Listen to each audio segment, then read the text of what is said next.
जय छठ मैया की। छठी मैया की कहानी। बहुत समय पहले की बात है। एक बुढ़िया अम्मा थी और उसका एक बेटा और बहू थे। बुढ़िया अम्मा छठी मैया की परम भक्त थी और हर साल पूरी श्रद्धा से छठी मैया का व्रत करती। परंतु बहू नए विचारों वाली थी। वह पूजा पाठ में विश्वास नहीं करती। एक बार बुढ़िया अम्मा छठ पर्व करने की तैयारी कर रही थी।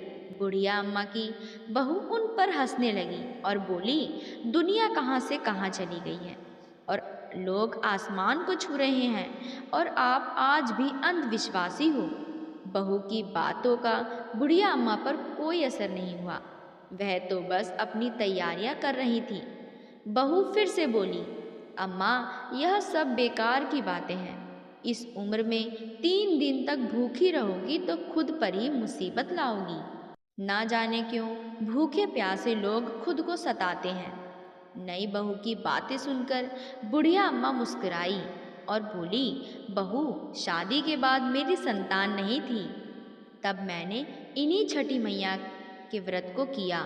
तब छठी मैया ने मेरी पुकार सुनी और यह तेरा पति छठी मैया का ही दिया हुआ बालक है। तू भी इसी वर्ष छठी मैया का व्रत कर। माता तेरी भी पुकार सुनेगी और तेरी गोद भी हरी हो जाएगी। मगर नए युग की नई सोच वाली बहू यह सब सुनने वाली नहीं थी। वह बोली, मैं पूजा पाठ नहीं करने वाली। सुंदर पति मिला है, जीवन का हर सुख मिला है।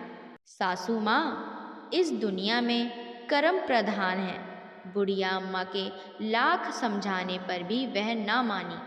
इतने में उसका पति आया और बोला, ठीक है, अगर तुम्हें पूजा पाठ नहीं करना तो मत करो, लेकिन मेरी माँ से झगड़ा मत करो और जाकर तैयार हो जाओ।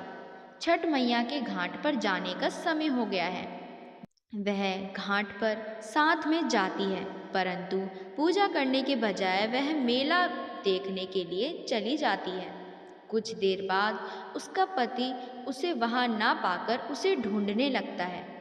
तब वह मिठाई वाले के पास स्वादिष्ट पकवानों को खाते हुए मिलती है। पति कहता है, अरे, तुम यहाँ आई हो, कुछ देर तक माँ के साथ बैठो। बहू झुंझला कर बोली, ना जी, मैं पूजा पाठ में ना बैठने वाली। मैं तो मेला घूमूंगी। आप ही करो यह पूजा पाठ। पति वहां से चला जाता है और जैसे ही स्नान करता है तो डूब जाता है।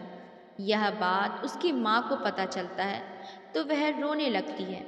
इतनी देर में पत्नी भी आ जाती है और वह भी रोने लगती है। दोनों सास बहू मैया से प्रार्थना करने लगते हैं। बहू को अपनी गलती का एहसास होता है। वह क्षमा मांगती है, प्रार्थना करती है। इतनी ही देर में उसका पति बच जाता है। बहू माता रानी से कहती है कि हे माँ, तूने मेरी पुकार सुनी। मैं तेरा छठ पर्व अगले वर्ष से ज़रूर करूँगी। जय छठ मैया की।